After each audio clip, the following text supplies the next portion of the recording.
প্রিয় শিক্ষার্থীরা, স্বরসন্ধির ৫ নম্বর নিয়মে তোমাদের স্বাগত। যারা আজকে আমাদের এই ক্লাস একদমই নতুন, তারা অবশ্যই আগের ৪টা ক্লাস দেখে আসবা। অনেক কিছু শিখতে পারবে ইনশাল্লাহ। দেখো, আমরা টেকনিকের মাধ্যমে শিখব। যখন আমরা সন্ধির ক্ষেত্রে অব শব্দটাকে পেয়ে যাব, অব অংশটাকে পেয়ে যাব, অবের জন্য আমরা এর পরিবর্তে ওকার বসাবো। কি বসাবো? ওকার বসাবো। প্রিয় শিক্ষার্থীরা, এবং সেই ওকারটা আমরা কোথায় বসাবো? অবশ্যই আদি বর্ণে বসাবো। অর্থাৎ যখন প্রথম বর্ণ আমরা দেখব ল, ভ, গ, প, এই বর্ণগুলোতে ওকারগুলো আসবে কিসের পরিবর্তে? অবের পরিবর্তে। দেখো, যখন তুমি বলেছো লবণ, তাহলে তার মানে হচ্ছে অন আমরা শেষে লিখেছি। এবার অনের আগে যখন আমি লবণ বলতেছিলাম, অব আসছিল, অবটাকে উঠায় ফেলে ওকার দিয়ে দিছি, অর্থাৎ ল যোগ অন। সেম ভাবে ভবন, ভোযোগ অন।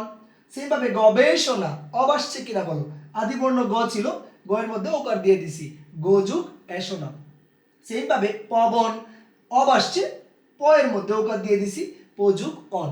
অর্থাৎ প্রিয় শিক্ষার্থীরা, আমরা যখন সন্ধির ক্ষেত্রে যখন অব অংশটাকে পেয়ে যাবো, উচ্চারণে অব আসবে, তখন শব্দের যে আদি বর্ণ থাকবে, প্রথম বর্ণ থাকবে, তার মধ্যে এই অবের জন্য অবের পরিবর্তে ওকার বসাবো।